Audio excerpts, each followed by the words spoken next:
Good evening, guys. So, ఈ రోజు 15th April ఒక కరెంట్ అఫైర్స్ డిస్కస్ చేద్దాం. The first news article for the day is related to the Vienna Convention on the Diplomatic Relations. ఇది న్యూస్లోకి ఎందుకు వచ్చాను? So the news is regarding the dispute between ఈక్వెడార్కి మెక్సికోకి మధ్యలో.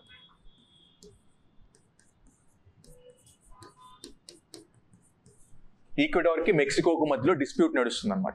ఏంటి ఆ డిస్ప్యూట్? సో మామూలుగా జనరల్గా ఈక్వెడార్ అనే కంట్రీ తీసుకుంటే దాంట్లో జనరల్గా మనకు ఎంబసీస్ ఉంటాయి, కన్సులేట్స్ ఉంటాయి. సో ఎంబసీస్ కన్సులేట్ డిఫరెంట్గా ఉంటాయి. ఇప్పుడు ఫర్ ఎగ్జాంపుల్ మనకి ఎంబసీ ఎక్కడ ఉంది, యుఎస్ ఎంబసీ కానీ ఇవన్నీ ఢిల్లీలో ఉంటాయి. కాన్సులేట్స్ ఎక్కడ ఉంటాయి, హైదరాబాద్లో ఉంటాయి, బెంగళూరులో ఉంటాయి. ఇవన్నీ కాన్సులేట్స్ ఎక్కువ ఉంటాయి. ఎంబసీస్ ఎప్పుడైనా కంట్రీకి ఒకటే ఉంటుంది అనమాట. సో ఇక్కడ ఈక్వెడార్లో మనకు మెక్సికో ఎంబసీ ఉంటుంది. ఈక్వెడార్ అనే కంట్రీలో మెక్సికన్ గవర్నమెంట్కి సంబంధించి ఒక ఎంబసీ ఉంటుంది. ఈ గవర్నమెంట్ పర్మిషన్, అక్కడున్న అంబాసిడర్ పర్మిషన్ లేకుండా ఈవెన్ ఈక్వెడార్ కంట్రీ కూడా అక్కడికి వెళ్ళడానికి వీల్లేదన్నమాట. ఆ ఏరియా ఏదైతే ఉందో అది ఈక్వెడార్లో ఉన్నా సరే వాళ్ళు అక్కడికి వెళ్ళాలి అంటే, ఆ ఎంబసీకి వెళ్ళాలంటే కంపల్సరీ పర్మిషన్ తీసుకోవాలి అనమాట, ఇక్కడున్న అంబాసిడర్ పర్మిషన్. కానీ ఈక్వెడార్ గవర్నమెంట్ ఇక్కడికి వచ్చి రైడ్ చేసి కొంతమంది అరెస్ట్ చేశారనమాట without the permission of ambassador. అందుకని న్యూస్లోకి వచ్చింది. సో దీన్ని గైడ్ చేయడమే Vienna convention on the consular access, diplomatic relations.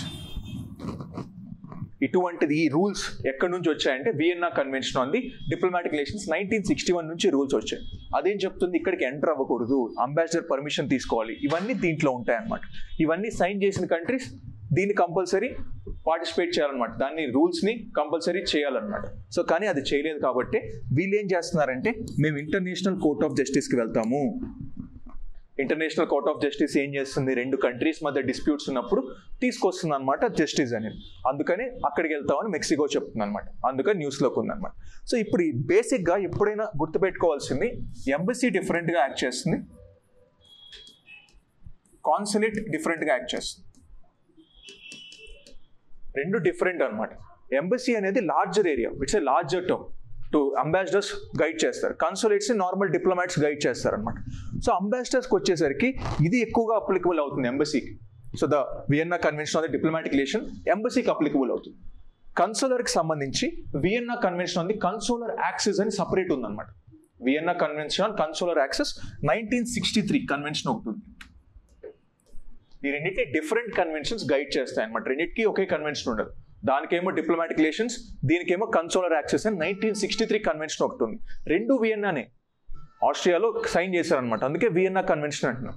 So అలా డిఫరెంట్గా ఉంటుంది. ఎక్కువగా రైట్స్ అనేది ఎంబసీకే ఉంటాయి, కన్సులేట్స్కి తక్కువ రైట్స్ ఉంటాయి. ఏమి రైట్స్ ఉంటాయి, అక్కడికి వెళ్ళి అరెస్ట్ చేయకూడదు, డిప్లొమాట్స్కి ఇమ్యూనిటీ ఉండాలి, గవర్నమెంట్ పర్మిషన్ లేకుండా వీళ్ళని ఏమీ చేయకూడదు, ఆ రైట్స్ ఉంటాయి. కానీ కన్సులేట్స్లో ఆ రైట్స్ ఉండవు. ఏదైనా గ్రీవియస్ క్రైమ్ కండక్ట్ చేస్తే తప్పితే వాళ్ళని అరెస్ట్ చేయడానికి లేదు. సో అది డిఫరెన్స్ అనమాట. Now we'll understand the question.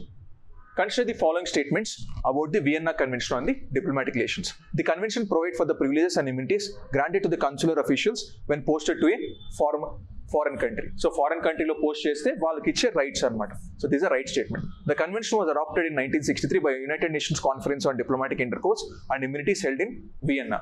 1963 లో తీసుకొచ్చింది డిప్లొమాటిక్ రిలేషన్స్ కన్వెన్షన్ కాదు, కన్సులర్ యాక్సెస్ కన్వెన్షన్.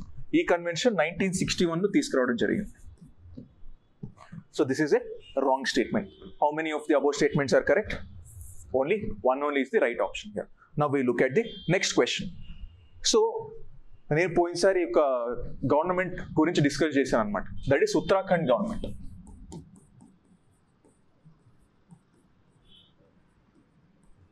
ఉత్తరాఖండ్ ఫారెస్ట్లో ఏం చేస్తున్నారంటే లోకల్స్ కానీ లేకపోతే ఫారెస్ట్ అఫీషియల్స్ కానీ గవర్నమెంట్ కానీ కార్పొరేట్స్ కానీ, so they are trying to collaborate with each other.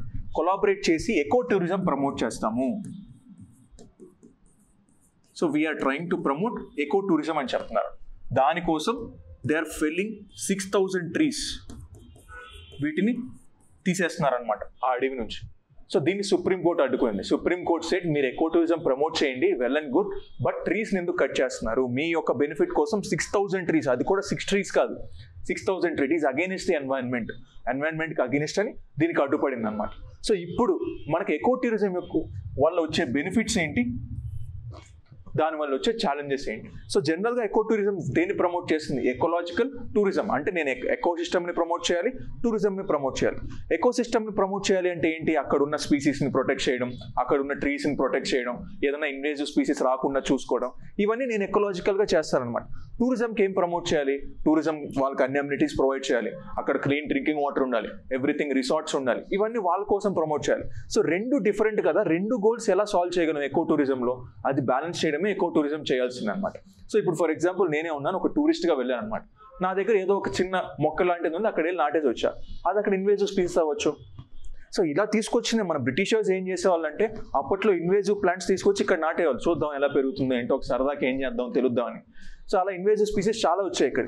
So అలా జరిగే ఛాన్స్ ఉంది. వాళ్ళు ప్లాస్టిక్స్ ఇవన్నీ తీసుకొచ్చి ఇక్కడ డంప్ చేస్తే ప్లాస్టిక్ వేస్ట్ పెరుగుద్ది, స్పీసీస్ అనేది వేరే స్పీసీస్ అనేది ఇంక్రీజ్ అయిపోతాయి, ఇక్కడ ఉన్న స్పీసీస్ అంతరించిపోవడం, ఇవన్నీ జరుగుతున్నాయి అనమాట. అదే ఎకో టూరిజం వల్ల వచ్చే ఇంపాక్ట్స్ అనమాట. Now we'll understand the question. Consider the following. How many of the above are the impacts of the eco tourism? First is improved knowledge or data about flora and fauna distribution. So first నేను tourism promote చేయాలంటే అక్కడ ఉన్న ఏరియానంతా survey చేయాలి. ఏ species ఉన్నాయి, ఏంటి, flora ఉందా, fauna ఉందా, ఏ species మేజర్గా ఉందా అక్కడ అనేది ప్రమోట్ చేయాలి. ఆటోమేటిక్గా నాకు డేటా అనేది వస్తుంది. Spread of epidemic and diseases. Obviously tourism వల్లే మనకు కోవిడ్ ఎలా వచ్చింది? టూరిజం. ఎకో టూరిజం వల్ల కూడా కోవిడ్ లాంటి పాండమిక్స్ వచ్చే ఛాన్స్ ఉంటుంది. Then increasing employment possibilities for locals. Obviously అక్కడ టూరిజం ప్రమోట్ అయిందంటే వాళ్ళకి ఎంప్లాయ్మెంట్ దొరుకుతుందని అర్థం. సో ఆటోమేటిక్గా ఇది కూడా కరెక్టే. Reduce plant regeneration. సో ఇప్పుడు ఇంతకుముందు చెప్పినట్టే 6000 ట్రీస్ని కానీ నేను కట్ చేస్తే ఆటోమేటిక్గా ప్లాంట్స్ ఎలా పెరుగుతాయి? So it's a very difficult task for the plants to regrow again. Plant regenerate అవ్వాలంటే చాలా ఏళ్ళు పడుతుంది అనమాట. So this is also right statement. Decrease in the scavengers numbers and species. ఇది కాదు, ఇంక్రీజ్ అయ్యే ఛాన్స్ ఉంది. Scavengers, there is a chance for scavengers. Scavengers అంటే ఏమంటాం? So who is coming in to different territory. వాళ్ళకి ఒక టెరిటరీలో ఉంటారు, ఇంకో టెరిటరీలోకి ఉంటారనమాట. స్కావెంజర్స్ ఎక్కువ అవుతారు అనమాట ఎప్పుడైనా, ఎందుకంటే వీరితో పాటు చాలా మందిని తీసుకొస్తారు, చాలా ఇన్వేజివ్ స్పీసీస్ని తీసుకొస్తారు. So that is a wrong one. So ఇది డిక్రీజ్ అవుతూ ఇంక్రీజ్ అవుతాయి అనమాట. So only 4 is the correct option here. Now we will understand the next question. So it is regarding the replacement level fertility rate. So obviously fertility rate ante enti? So number of 1000 females ki in the age group of 15 to 44 danne fertility level antaru anamata. So 15 to 44 reproductive age antaru anamata women ki. Aa time lo 1000 women ki lekkeste enta mandi pudutunnaru okokka women ki fertility rate cheptundi anamata. Iddaru pudutunnara, mugguru pudutunnara, naluguru pudutunnara anedi telustundi. So 1950s loki vachesariki 5 per women ఉండేవాళ్ళు అనమాట. అంటే 5 కనేవాళ్ళు. On an average ఒక women 5 కనేవాళ్ళు. So ఇప్పుడు వచ్చేసరికి now it is 2023 it has become 2.3%. 2.3 average తీస్తే 2.3 పీపుల్ని కంటున్నారంటే ఓవరాల్గా గ్లోబల్గా women. So ఇది ఇంకా 2.1కి వచ్చే ఛాన్స్ ఉంది బై 2050. 2.1కి వచ్చే ఛాన్స్ ఉందన్నమాట. 2.1కి వచ్చింది అంటే దానికి ఒక టర్మ్ చెప్తాం అనమాట. This is called the replacement level fertility rate.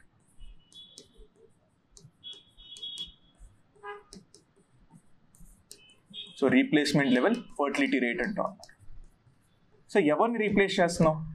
So సింపుల్గా రీప్లేస్మెంట్ అంటే you're trying to replace one generation with the other generation. ఇప్పుడు మన జనరేషన్ ఏమంటాం? అమ్మ నాన్నని మన జనరేషన్ అంటాం. సో వాళ్ళిద్దరిని ఇంకొక ఇద్దరితో రీప్లేస్ చేస్తున్నట్టే. దాన్ని రీప్లేస్మెంట్ లెవెల్ ఫర్టిలిటీ రేట్ అంటాం. అంటే మీకిద్దరు మాకిద్దరు అన్నట్టు. సో అలా 2.1ని తీసుకురావడానికి ట్రై చేస్తున్నారు అనమాట. సో ఇది తీసుకురావడానికి ట్రై చేస్తున్న there are few countries. South Korea, Singapore, Taiwan. So ఈ కంట్రీస్లో 2.1 కన్నా తక్కువ ఉంది ఆల్రెడీ. సో ఆల్రెడీ గ్లోబల్ యావరేజ్లో ఇవి చాలా తక్కువ పర్సెంటేజ్ ఆఫ్ ఫర్టిలిటీ రేట్ ఉంది. అందుకే అక్కడ ఓల్డ్ ఏజ్ ఎక్కువ ఉంటారు. So there is more old age people in this reasons because అక్కడ ఫర్టిలిటీ లెవెల్ చాలా తక్కువ ఉంది. ఎక్కువ ఓల్డ్ ఏజ్ అయిపోతున్నారు, పుట్టే వాళ్ళు తక్కువ ఉన్నారు, పెరిగే వాళ్ళు ఎక్కువ అయిపోతున్నారు. సో దానివల్ల ప్రాబ్లమ్స్ వస్తున్నాయి అన్నమాట. సో ఓవరాల్గా యూరోప్లో చూస్తే 2050 వరకు ఆగాల్సిన పని లేదు, ముందుగానే 2.1కి వచ్చే ఛాన్స్ ఉందంట. బికాస్ ఇప్పుడు నెగిటివ్ పాపులేషన్ గ్రోత్ రేట్ ఉందంట, -7% ఉందంట వాళ్ళకి పాపులేషన్ గ్రోత్ రేట్. అది వచ్చే ఛాన్స్ ఉందని మనకు global economic world population prospects report చెప్తుంది అనమాట. So now we'll understand the question. So ఇండియాలో కూడా, సో ఇండియాలో యు సీ 1950లో దగ్గర 6 ఉండే ఇండియాలో. సో ఇప్పుడు చూస్తే you see this is the time period of India. ఇప్పుడు చూస్తే it is very near to the 2.1%. మనం NFHS సర్వే చేస్తాం అనమాట, నేషనల్ ఫ్యామిలీ హెల్త్ సర్వే. ఇప్పుడు 5th సర్వే నడుస్తుంది. ఈ 5th సర్వేలో చెప్పింది ఏంటంటే మనం 2.1 కూడా కాదు, సో 2.0కి వచ్చామంట. సో ఇంకా రీప్లేస్మెంట్ లెవెల్ కన్నా తక్కువకి వచ్చాం యావరేజ్ తీస్తే అని NFHS 5 సర్వే చెప్పింది ఇండియాకి సంబంధించి. So now will see the question. Currently the global fertility rate remains above the replacement level of 2.1 births per woman. So ఇప్పుడు 2.3 ఉంది కాబట్టి it is more above. It is correct option. Today countries with sub replacement level fertility rates are home to 2/3 of the world population. అంటే ఈ global world population prospects. So world population prospects report 2023. So 2023 చెప్పింది అనమాట. ఏం చెప్పిందంటే ఓవరాల్గా గ్లోబ్లో 2/3 of the కంట్రీస్లో already 2.1% achieve చేసేసామంట. అది వరల్డ్ పాపులేషన్ ప్రాస్పెక్ట్స్ రిపోర్ట్ చెప్పింది అనమాట. This are right statement. Today Europe is the only region of the world expected to experience and overall population decrease till 2050. This also a correct statement because -7% growth rate యూరోప్లోనే ఉందన్నమాట. అందుకే only యూరోప్లోనే ఎక్కువగా percentage decrease అయ్యే chance. How many of the above statements are correct? All are correct here. Now we look at the next question. So foreign portfolio investments. So ఇది న్యూస్లోకి ఎందుకు వచ్చిందంటే ఏప్రిల్లో, ఓన్లీ ఏప్రిల్లో మాత్రమే 13,000 crores ఇండియాకి FPIs ద్వారా వచ్చాయి. ఇండియాకి 13,000 crores FPIs ద్వారా వచ్చాయి, అందుకని న్యూస్లోకి వచ్చింది. సో ఫారెన్ పోర్ట్ఫోలియో ఇన్వెస్ట్మెంట్స్ అనేది మనకు క్యాపిటల్ అకౌంట్స్ కింద వస్తుంది. So current account, capital account అని డివైడ్ చేస్తాం. క్యాపిటల్ అకౌంట్ అంటే ఏంటంటే కరెంట్ అంటే less than 1 year, క్యాపిటల్ అంటే గ్రేటర్ దెన్ 1 year. ఎప్పుడైనా క్యాపిటల్ మార్కెట్స్ అంటాం, గ్రేటర్ దెన్ 1 year ఉన్న మార్కెట్స్ని క్యాపిటల్ మార్కెట్స్ అంటాం. ఇవన్నీ గ్రేటర్ దెన్ 1 year ఇన్వెస్ట్మెంట్స్ని మనం FPIs ఆర్ FDIs అంటాం. సో FPIస్కి వచ్చేసరికి మనం స్టాక్ మార్కెట్స్లో కానీ, గవర్నమెంట్ సెక్యూరిటీస్లో కానీ, గవర్నమెంట్ బాండ్స్లో కానీ, కార్పొరేట్ బాండ్స్లో కానీ వీటన్నిటిలో ఇన్వెస్ట్ చేస్తాం. అంటే బాండ్ మార్కెట్స్లో కానీ, ఈక్విటీలో మార్కెట్స్లో కానీ ఇన్వెస్ట్ చేస్తాం. డైరెక్ట్గా నేను ఇక్కడికి వచ్చి ఏదైనా ప్లాంట్ ఏర్పాటు చేయడం, అమెజాన్ అనుకుందాం. ఇప్పుడు అమెజాన్ అక్కడ నుంచి ఇక్కడికి వచ్చి ఒక కొత్త ప్లాంట్ ఏర్పాటు చేసింది అనుకుందాం. అది FPI కిందకు రాదు, FDI కిందకు వస్తుంది. ఫారెన్ డైరెక్ట్గా అంటే డైరెక్ట్గా వచ్చి ఇన్వెస్ట్ చేస్తుంది. స్టాక్స్లో ఇన్వెస్ట్ చేయట్లా, స్టాక్స్లో వీటిలో ఇన్వెస్ట్ చేస్తే పోర్ట్ఫోలియో ఇన్వెస్ట్మెంట్ అంటాం. డైరెక్ట్గా వచ్చి ఇక్కడ ప్లాంట్ అన్ని ఎస్టాబ్లిష్ చేస్తే ఫారెన్ డైరెక్ట్ ఇన్వెస్ట్మెంట్ అంటాం. అది డిఫరెన్స్ అనమాట. సో అది మనకి సెబీ యాక్ట్లో డిఫరెన్షియేట్ చేస్తారు, అలాగే ఫేమా యాక్ట్లో కూడా డిఫరెన్షియేట్ చేస్తారు. ఎప్పుడైనా గుర్తుపెట్టుకోండి, less than 10% in any listed unlisted company is FPIs. Greater than 10% investment any listed కంపెనీలో చేస్తే దాన్ని FDI అని అంటాం. అది డెఫినేషన్ అనమాట. less than 10% ఏ కంపెనీలో అయినా చేస్తే దాన్ని FPI అనే అంటాం. గ్రేటర్ దెన్ 10% దానికన్నా పైన చేస్తే FDI అంటాం అనమాట. అది గుర్తుపెట్టుకోండి. So now will understand the question. With reference to India consider the following statements. A foreign portfolio investor is not allowed to invest in how many of the above? One is dated securities. Government securities అనేది ఏమంటాం? It is greater than 1 year. Government securities అంటే greater than 1 year. T-bills ఏంటి? Less than 1 year. Obviously T-bills Rao. Because నాకు foreign portfolio అనాలంటే అది capital market కింద రావాలి. Capital market అంటే greater than 1 year కావాలి. So T-bills Rao. Then shares issued by Quadri Corporate, both listed or to be listed on recognized stock exchange. This is correct. Indian depository receipts, ivi kuda correct anamata. Only treasury bills ravu manaku investment ki. So only 3 statements are correct here. Now we look at the next question. With reference to India, consider the following statements. So recent ga manaku Ministry of New and Renewable Energy oka statistic quote chesindi anamata. Emani quote chesindante 18 gigawatt మనం renewable energy addition చేసామంట. So renewable energy addition in 2023. Renewable energy addition 2023లో 18 gigawatt చేసాం అనమాట. 2022లో just 15 gigawatt చేసాం. అంటే మనం పెంచాము the renewable energy contribution అని చెప్తున్నారు. బట్ ఇంకొక గ్లోబల్ రిపోర్ట్స్ ఏం చెప్తున్నాయంటే if you want to reach to the 500 gigawatt, మీకు నేను డిస్కస్ చేశాను పంచామృత్ కాంట్రిబ్యూషన్స్ అని. పంచామృత్ కాంట్రిబ్యూషన్స్ అనేది క్లాస్లో డిస్కస్ చేశాను. సో పంచామృత్లో ఏం చెప్తాం, 500 gigawatt బై 2030 తీసుకురావాలి రెన్యూబుల్ ఎనర్జీ అని తీసుకొచ్చాం. ఈ స్పేస్లో వెళ్తే 500 gigawattతో రాదు 2030లో. సో కనీసం ఇయర్లీ 50 గిగావాట్ యాడ్ చేస్తే ఒక 10 ఇయర్స్కో లేకపోతే కొన్ని ఇయర్స్కో 500 గిగావాట్ వస్తుంది. కానీ ఈ పేస్లో 18 గిగావాట్ ఈ పేస్లో వెళ్తే మనకు 500 గిగావాట్ అచీవ్ చేయడం చాలా కష్టం అనమాట. So international energy agency so energy prospects ఇస్తుంది అనమాట, రెన్యూబుల్ ఎనర్జీ ప్రాస్పెక్ట్స్. అదేం చెప్పిందంటే ఇండియా ఓవరాల్ రెన్యూబుల్ ఎనర్జీలో 4th పొజిషన్లో ఉందంట. ఓవరాల్ రెన్యూబుల్ ఎనర్జీలో 4th పొజిషన్ గ్లోబ్లో. అదే విండ్ ఎనర్జీలో కూడా 4th, సోలార్లో 5th ప్లేస్లో ఉందంట. సోలార్లో 5th ప్లేస్లో ఉందంట. సోలార్లోకి వచ్చేసరికి we need to understand that మనకు 2014లో ఓన్లీ 2 గిగావాట్ మాత్రమే సోలార్ ఎనర్జీ ఉండేది. ఇప్పుడు 2024 it has become 81 gigawatt.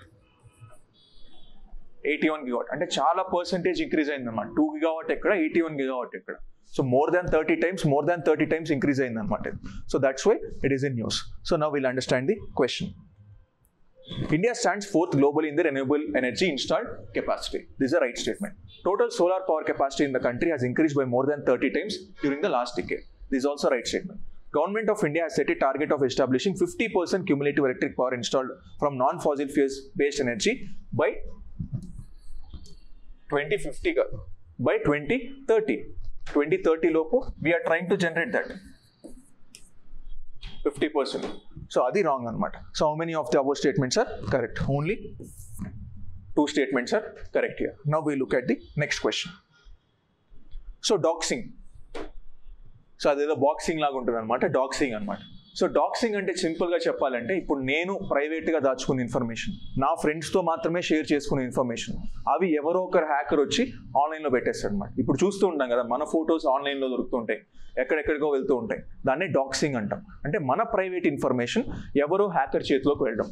So మన ప్రైవేట్ పర్సనల్ లైఫ్ ఇన్ఫర్మేషన్ వేరే వాళ్ళకి వెళ్ళి, ఇప్పుడు ఫర్ ఎగ్జాంపుల్ లొకేషన్ ఇన్ఫర్మేషన్, ఏదైనా మెయిల్ పెట్టినా, ఏదైనా మెసేజెస్ వెళ్ళినా, ఏమేమి సర్చ్ చేస్తున్నాం, ఏమేమి యూట్యూబ్ సర్చెస్ చేస్తున్నాం, ఏమేమి చూస్తున్నాం ఏంటి, అవన్నీ కూడా హ్యాకర్ చేతిలోకి వెళ్తాయి అనమాట. దాన్ని డాక్సింగ్ అంటాం. So now will understand the statement. With reference to the term doxing, which of the following description is correct? A process which occurs without transfer of heat or mass of substances between thermodynamic system and surroundings. దీన్ని adiabatic system అంటాం. దీన్ని adiabatic system అంటాం. So this is not called doxing. Second, a form of social engineering and scam where attackers deceive people into revealing sensitive information or installing malware such as ransomware. ఇది ఎలా చేస్తారంటే, మీకు ఒక mail పెడతారు, మీకు ఒక 1000 crores వచ్చాయో లేకపోతే 100 కోట్లు వచ్చినాయో, మీరు వెళ్ళి రిజిస్టర్ చేసుకొని మీ క్రెడిట్ కార్డ్ నెంబర్లు ఇవ్వండి, అవి ఇవ్వండి అని చెప్తారు. సో దీన్ని ఫిషింగ్ అంటారు అనమాట. సో పేరు కూడా ఫిష్ నుంచే వచ్చింది. ఏంటంటే ఫిష్ని గాలం వేసినట్టు మనల్ని గాలం వేస్తారు అనమాట. సో అందుకే ఫిషింగ్ అంటాం దాన్ని. Then an act of revealing personal information online without one's consent as a form of online harassment. So దీన్నే డాక్సింగ్ అంటారు. అంటే ఒకరి కన్సెంట్ లేకుండా ప్రైవేట్ ఇన్ఫర్మేషన్ కానీ ఏదన్నా ఆన్లైన్లో పోస్ట్ చేస్తారు అనమాట. Then the practice of government that interfere in the political affairs of other countries staging military or trade interventions. దీన్నే ఇంటర్వెన్షనిజం అంటారు. ఇంటర్నేషనల్ రిలేషన్స్లో ఇంటర్వెన్షనిజం అంటారు. అంటే వేరే కంట్రీ అఫేర్స్లో వీటిలో ఇంటర్ఫియర్ అవుతూ ఉంటారు అనమాట. దాన్నే ఇంటర్వెన్షనిజం అంటారు. Now will understand the next question. So consider the following statements about the Transplantation of Human Organs and Tissues Act, TOTA Act. So ఇది 1994లో తీసుకొచ్చారనమాట TOTA Act. ఇప్పుడు న్యూస్లోకి ఎందుకు వచ్చింది? బికాస్ చాలా వరకు మనం ఫారినర్స్కి ఎక్కువగా ఆర్గాన్ ట్రేడ్ అనేది చేస్తున్నాం అంటే, ఇప్పుడు మీరు మూవీస్లో కూడా చూస్తుంటారు, ఆర్గాన్ ట్రేడ్ ఫారినర్స్కి ఎక్కువగా వాళ్ళు ఎంతైనా పే చేస్తారు ఆర్గాన్ ట్రేడ్ కోసం. సో అటువంటివి ఎక్కువ జరుగుతున్నాయంట. సో అందుకని న్యూస్లోకి వచ్చింది. సో అటువంటిని తగ్గించడానికే మనకి 1994 యాక్ట్ ఉంది, అటువంటిని తగ్గించడానికే. సో దీంట్లో ఆర్టిఫిషియల్ ఆర్గాన్స్ని ఇప్పటి వరకు యాడ్ చేయలేదన్నమాట. సో ఆర్టిఫిషియల్ ఆర్గాన్స్ అనేది ఇంకా దీంట్లో యాడ్ చేయలేదు. ఓన్లీ న్యాచురల్ ఆర్గాన్స్, అంటే మనం చనిపోయినప్పుడు, మన బ్రెయిన్ డెడ్ అయినప్పుడు, సో మన కన్సెంట్తో తీసుకుంటారు అనమాట, లేదా మన ఫ్యామిలీ కన్సెంట్తో తీసుకుంటారు. సో ఇది 2 సిచ్యువేషన్స్లో వర్కౌట్ అవుతుంది అనమాట. ఒకటి brain stem death. So brain stem death జరిగినప్పుడు కొన్ని ఆర్గాన్స్ మాత్రమే ట్రాన్స్ప్లాంటేషన్కి యూజ్ చేసుకోగలం. లైక్ ఫర్ ఎగ్జాంపుల్ మన ఐస్లో ఉండే కార్నియా కానీ, బోన్స్ కానీ, లేదా బోన్ మ్యారో కానీ, ఇవన్నీ బ్లడ్ వెజల్స్ కానీ. ఎందుకంటే మన బ్రెయిన్తో లింక్ అయి చాలా లింకేజెస్ ఉంటాయి, అవి ఆగిపోతాయి బ్రెయిన్ డెడ్ అయిందంటే. అన్నీ మనం యూజ్ చేసుకోలేము ఆర్గాన్. ఇంకొకటి వచ్చింది కార్డియాక్. Cardiac death. దీంట్లో ఎక్కువ ఆర్గాన్స్ యూజ్ చేసుకోవచ్చు మనం, బికాస్ మనకు హార్ట్ ఆగిపోయినా కొన్ని గంటల వరకు అది ఇంకా యాక్టివ్లోనే ఉంటుందంట. అందుకని కార్డియాక్ డెత్ జరిగినా సరే కొన్ని ఆర్గాన్స్ అప్పటికి యాక్టివ్లోనే ఉంటాయి, వాటికి బ్లడ్ పంపింగ్ జరుగుతూనే ఉంటుంది. అందుకని ఎక్కువ ఆర్గాన్స్ మనం కార్డియాక్ డెత్ జరిగినప్పుడే తీసుకోగలం అనమాట మనిషి నుంచి. సో అది 2011లో దీన్ని అమెండ్మెంట్ చేశారనమాట. ఈ యాక్ట్ని అమెండ్మెంట్ చేసి so national organs and tissue transplant organisation అనేది తీసుకొచ్చారనమాట 2011లో నోటో తీసుకొచ్చారనమాట. So now will understand. Plus ఇప్పుడు నాకు ఫారినర్కి అలాగే ఇండియన్కి, సో ఈ ఇద్దరికి రిలేషన్ కూడా దీంట్లో చెప్తారనమాట. ఫర్ ఎగ్జాంపుల్ ఫారినర్ వచ్చింది ఇండియన్ నుంచి ఆర్గాన్ తీసుకోవాలి, లేదా ఇండియన్ వచ్చి ఫారినర్ నుంచి ఆర్గాన్ తీసుకోవాలి అంటే వీళ్ళిద్దరూ రిలేటివ్స్ అయింటే మాత్రమే ఆర్గాన్ ట్రాన్స్ప్లాంటేషన్ అలో చేస్తారు.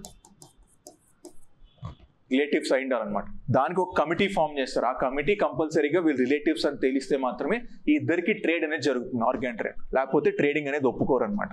So now will understand the question. The subject of artificial organs is not regulated under the act. This is a right statement. Then the act has been amended in 2011 to regulate the transplantation of tissues of the human addition to the human organs. This is also right. Brainstem that is recognized as a legal death in India again the act. So correct. The act prohibits donation of organs by the Indian national to the foreign nationals except when they are near relatives. So this is a right statement. How many of the above statements are correct? All four are correct here. Now we'll understand the next question. Hubble tension, which is often seen in news, is related to which of the following? So నేను మీకు geomorphology discuss చేసినప్పుడు చెప్పా, Hubble constant ఏం determine చేస్తుంది? Universe expand అవుతుందా లేకపోతే universe contract అవుతుందా అని చెప్పడానికి యూజ్ చేస్తాం. This is regarding the universe expansion, because ఈరోజు హిందూ క్విజ్లో ఇచ్చారనమాట. This is regarding the Hubble tension గురించి. So this is how expansion rate of యూనివర్స్ని డిటర్మైన్ చేస్తుంది హబుల్ టెన్షన్ అనేది. Next, how many of the above are used in cryogenic materials? So cryo అంటే freezing temperature, so genetic అంటే genetic materials, so cryogenics అంటాం అనమాట. So cryo అంటే freezing అనమాట. Cryo is freezing అంటాం అనమాట. సో -150 degrees సెల్సియస్ అన్న తక్కువ టెంపరేచర్లో మనం ఫ్రోజన్ మెటీరియల్స్ని పెడతాం అనమాట. సో దీంట్లో మనం లిక్విడ్ని కూడా వేపరైజ్ చేయొచ్చు.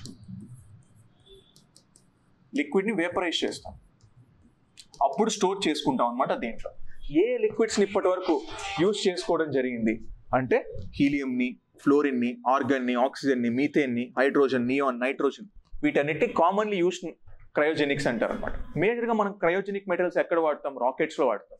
సో మనకు we have GSLV, so geosynchronous launch vehicle అంటాం. దీంట్లో 3 స్టేజెస్ ఉంటాయి. సో 3 స్టేజెస్ ఉంటాయి అన్నమాట. 3 స్టేజెస్. దీంట్లో ఫస్ట్ స్టేజ్ వచ్చింది సాలిడ్, సెకండ్ వచ్చింది liquid, third stage is cryogenic stage. So క్రయోజెనిక్స్లో మనం ఏం ఫ్యూయల్స్ వాడతాం? Hydrogen and oxygen. So hydrogen and oxygen వాడతాం అనమాట ఇక్కడ GSLVలో. సో మేజర్గా రాకెట్ ఫ్యూయల్స్గా ఎక్కువగా వాడతాం అనమాట క్రయోజెనిక్స్. సో దీనికి చాలా పెద్ద కథ కూడా ఉంది. అప్పట్లో 1998 ఆ టైంలో మనకు GPS కోసం మనం అడిగాం అనమాట. అడిగితే వాళ్ళు ఇవ్వనన్నారు. రష్యా మనకు హెల్ప్ చేసింది క్రయోజెనిక్స్లో. బట్ సమ్ పాయింట్ ఆఫ్ టైంలో రష్యా కూడా ఇవ్వనండి cryogenic technology. Then we have generated our own cryogenic technology. So అది చేసాం అనమాట. Now will understand the question. How many of the above are common use cryogenic materials? Hydrogen, helium, nitrogen, fluorine and methane. So అన్ని క్రయోజెనిక్స్లోనే use చేసుకుంటారు అనమాట. So all 5 are correct here. Now we'll understand the next question. So man portable anti-tank guided missile. See, this is man portable anti-tank guided missile అన్నమాట. ఇది DRDO తీసుకొచ్చింది. ఇది రీసెంట్గా test fire చేశారనమాట, అందుకు న్యూస్లోకి వచ్చింది. సో దీంట్లో చూస్తే you see the weight of the missile. మనమే మోసుకెళ్ళిపోవచ్చు. ఇప్పుడు మన సిలిండర్ వెయిట్ ఎంత ఉంటుంది? 14.2 kg ఎంతో ఉంటుంది. సో ఇది జస్ట్ 14.5 kg, అంటే నియర్ టు 15 kgs ఉంటుంది. అంటే మనం ఇలా రాకెట్ లాంచెస్ ఎలా అయితే పట్టుకుంటామో అలా పట్టుకోవచ్చు, దీన్ని ఇలా లాంచ్ చేయొచ్చు అనమాట. మ్యాన్ పోర్టబుల్ అని అందుకే అన్నాం. అంటే పోర్టబుల్ అంటే ఏంటి? ఈజీగా మ్యానే మోసుకెళ్ళిపోవచ్చు పోర్టబుల్గా, అందుకే యాంటీ ట్యాంక్ గైడెడ్ మిసైల్ అన్నాం అనమాట. దీన్ని DRDO తీసుకొచ్చింది. అప్రాక్సిమేట్గా 2.5 kilometers వరకు వెళ్తుంది అనమాట. 2.5 kilometers వరకు. సో జస్ట్ మనం ఇలా పెట్టి కరెక్ట్గా టార్గెట్ కొట్టామంటే అది కరెక్ట్గా టచ్ అవుతుంది అనమాట. సో అందుకని ఇది DRDO తీసుకురావడం జరిగింది. సో దెన్ దీనికి సంబంధించి ఇంకొకటి కూడా ఉంటుంది. This is missile called the Helena. So Helena missile అంటాం అన్నమాట. ఇది anti tank guided missile.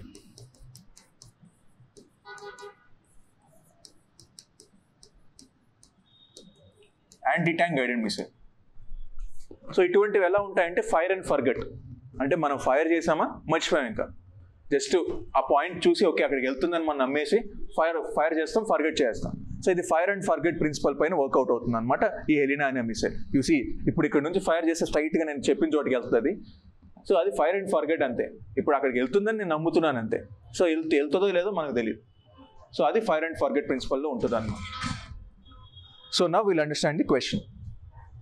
Consider the following statements about man-portable anti-tank guided missile. It is a third generation lock-on before launch fire and forget class anti-tank guided missile. This is Helena anamata. So this is not man-portable. So then it is a maximum range is 2,500 meters. ఇటువంటి UPSC play చేసి 2.5 kilometer అన్న ఒకటే, 2,500 meters అన్న రెండు ఒకటే.